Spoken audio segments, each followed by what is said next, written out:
Hello friends, आज मैं explain करने वाला हूँ एक बहुत ही खतरनाक मूवी को जिसका नाम है गैब्रियल। कहानी इतनी खतरनाक है कि आपको देखकर बहुत मजा आएगा।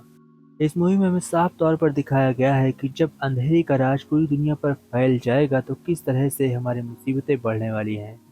हम देखते हैं कि इस मूवी के अंदर जो दुनिया में दिखाई गई है, जहाँ पर अब सूरज नहीं निकलता, अब इस पूरी दुनिया पर अंधेरे का राज हो चुका है और भगवान अपने कई योद्धा भेजते हैं इस अंधेरी दुनिया से अंधेरे को मिटाने के लिए, ताकि उजाले का फिर से एक बार प्रकाश फैल सके। लेकिन सभी योद्धा यहाँ पर आ आकर बारी बारी से मरते जा रहे हैं। अब लास्ट में एक गैब्रियल नाम के योद्धा को भेजा जाता है और इसीलिए इस मूवी का नाम गैब्रियल है। तो कहानी स्टार्ट होती है और हम देखते हैं कि गैब्रियल हमारी इस अंधेरी दुनिया में आ चुका है, जहाँ पर अब शैतानों और चुड़ैलों का राज फैल चुका है, क्योंकि यहाँ पर अब कोई भी सुरक्षित नहीं है। सभी इंसान अपने घर में छिप कर रह रहे हैं और 30 दिनों से लगातार बारिश होती जा रही है, जिसकी वजह से यहाँ पर ना तो अनाज बचा है और ना ही इस दुनिया में अब कोई लेडी सेफ है। हम देखते हैं कि उनके साथ बहुत अत्याचार हो रहे हैं। इसीलिए गैब्रियल इन सभी को रोकने के लिए भगवान के द्वारा आदेश पर यहाँ पर आता है। हम देखते हैं कि गैब्रियल के आने पर सभी शैतानों को पता चल जाता है कि भगवान का कोई फिर से एक योद्धा आ चुका है और सभी शैतानों में से एक खतरनाक शैतान उसे मारने के लिए आता है।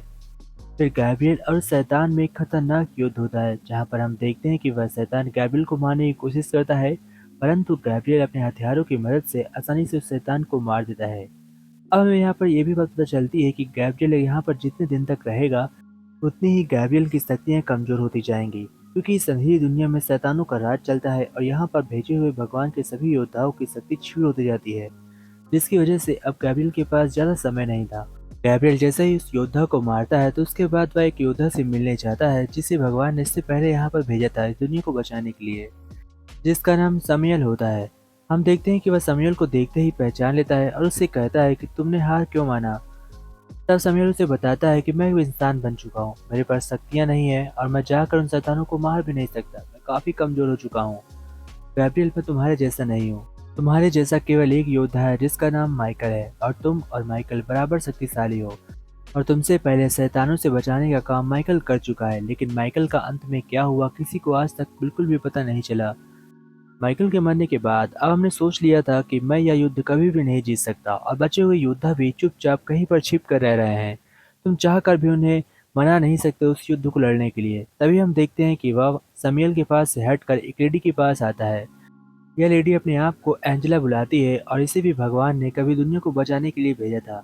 लेकिन यहाँ पर आने के बाद धीमे धीमे इसकी शक्तियाँ खत्म हो गई और यह अपने आप मिशन में नाकाम रही, जिसकी वजह से यह भी हार मानकर अपने आप को यहाँ पर छिपा कर रखने लगी। लेकिन अब कुछ शैतान इसका ठिकाना जान जाते हैं और इसके ऊपर भागकर अपना काबू पाना चाहते हैं। हम देखते हैं दो शैतान यहाँ पर आते हैं और एंजेला के पीछे पड़ जाते हैं। एंजेला अपनी जान बचाने के लिए बहुत कोशिश करती है, लेकिन वह शैतान बहुत ताकतवर थे और वह एंजेला को जबरदस्ती पकड़कर उसके ऊपर अत्याचार करने लगते हैं। तभी हम देखते हैं कि वहाँ पर गैब्रियल आता है और उन शैतानों को जान से मारकर एंजेला को अपने साथ ले जाता है। एंजेला बेहोश हो जाती है और गैब्रियल उसके पास बैठा होता है। तभी वो देखता है कि एंजेला के अंदर बहुत ज़्यादा बुराई भर चुकी है और उसके शरीर में बहुत सारी चोटें लगी हुई हैं, वह मरने वाली है। तभी गैब्रियल अपनी शक्तियों का यूज़ करता है, क्योंकि अभी पास इसके पास बहुत शक्तियाँ थी, और वह एंजेला को काफ़ी हद तक ठीक कर देता है। एंजेला ठीक होकर गैब्रियल से कहती है कि तुमने ये क्या किया, मैं मरना चाहती थी और मैं मर कर मुक्ति पाना चाहती थी, लेकिन तुमने मुझे ठीक कर दिया है, अब मुझे फिर से इस दुनिया में रहना पड़ेगा। मैं वापस नहीं जा सकती और मैं उस शैतान को भी नहीं मार सकती। अब मेरे पास कोई रास्ता नहीं है। अगर शैतान ने मुझे मार दिया तो मेरी आत्मा हमेशा के लिए कहीं पर लुप्त हो जाएगी और मैं हमेशा के लिए खत्म हो जाऊंगी। लेकिन गैब्रियल उसे विश्वास दिलाता है और एंजेला से कहता है कि मैं उस शैतान को किसी भी हालत में मार दूंगा। तभी एंजेला भी उससे यही बात कहती है और कहती है कि तुमसे पहले माइकल यहाँ पर आ चुका है और माइकल तुमसे ज्यादा काबिल था, लेकिन वह भी उस शैतान को मारने में काफी हद तक नाकाम रहा। तो मैं भला तुम पर विश्वास क्यों करूं? तभी वो कहता है कि मुझे विश्वास करो या ना करो, लेकिन मुझे भगवान पर पूरा भरोसा है, और वो अपने मिशन करने के लिए आगे निकल पड़ता है। अब एंजेला उसके साथ आती है। तभी गैब्रियल कहता है कि पृथ्वी पर आने के बाद मुझे बहुत भूख लग रही है, क्योंकि मैं भी एक इंसान बन रहा हूँ, तो मुझे कुछ खाने के लिए दे सकती हो। और तभी वो उसे एक योद्धा के पास लेकर जाती है, जो एंजेला और माइकल जैसा ही था। यह भी योद्धा मरने वाला होता है और गैब्रियल उसे अपनी शक्तियों से ठीक कर देता है। इधर हम देखते हैं माइकल को।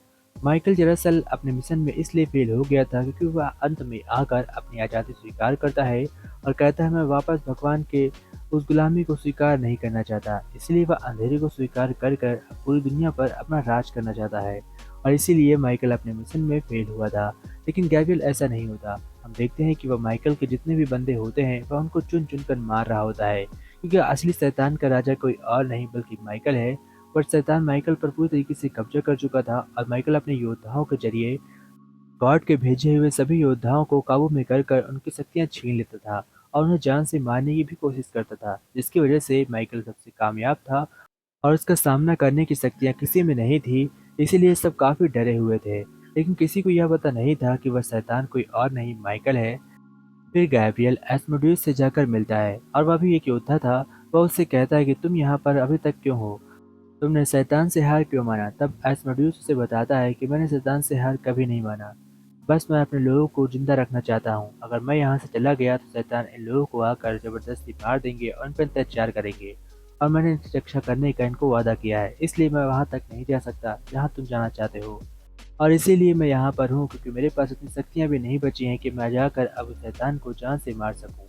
इधर हम देखते हैं कि गैब्रियल ने उस शैतान के यानी कि माइकल के एक-एक प्यांदों को खत्म करना शुरू कर दिया है। वह उसके एक-एक करके सभी शैतानों को खत्म करते जा रहा था। उसने काफ़ी हद तक सभी शैतानों को मार दिया। लेकिन इधर हम देखते हैं कि माइकल इस बात से काफ़ी गुस्सा हो जाता है और फिर हम देखते हैं कि अभी तक जितने भी योद्धा जिंदा बचे हुए थे और जितने भी योद्धा को गैब्रियल ने ठीक किया था और बचाया था, उसमें से एंजेला को छोड़कर माइकल सभी को जान से मार देता है। जैसे ही यह बात गैब्रियल को पता चलती है, वह काफ़ी हद तक गुस्सा हो जाता है। फिर वह आकर माइकल की गर्लफ्रेंड को मार देता है। फिर वह माइकल से फाइट करने के लिए उसके अड्डे पर पहुंच जाता है और माइकल का सामना करता है। गैब्रियल की काफ़ी शक्तियाँ खर्चे हो चुकी थी और अंधेरी दुनिया का प्रभाव उस पर होने लगा था, जिसकी वजह से अब वह एक नॉर्मल इंसान बनने लगा था, एक देवता से। इसलिए वह माइकल का सामना नहीं कर सकता था। तभी हम देखते हैं कि गैब्रियल माइकल से कहता है कि तुम मेरे भाई थे और क्या तुम मुझे भूल चुके हो। तब माइकल उससे कहता है कि मैं तुम्हें कभी नहीं भूला, मैं तुम्हें बहुत मिस करता था और मैं चाहता हूँ कि तुम मेरी जगह ले लो और मेरे साथ मिलकर राज करो। हम दोनों इस दुनिया पर राज करेंगे क्योंकि हमें भगवान की गुलामी नहीं पसंद। मैं जानता हूँ कि तुम्हें भी यही दिल चाहता है और तुम्हारा दिल भी बिल्कुल यही चाहता है जो मेरा दिल चाहता है। लेकिन गैब्रियल तभी एक रॉड निकालता है और वो माइकल को जान से मार देता है और फिर माइकल उसे जान से मार देता है और दोनों योद्धा खत्म हो जाते हैं। फिर हम देखते हैं कि सुबह हो गई है और सुबह सूरज निकलता है और इसी के साथ अंधेरी दुनिया खत्म हो जाती है। जय हिंद फ्रेंड्स, टेक केयर फ्रेंड्स।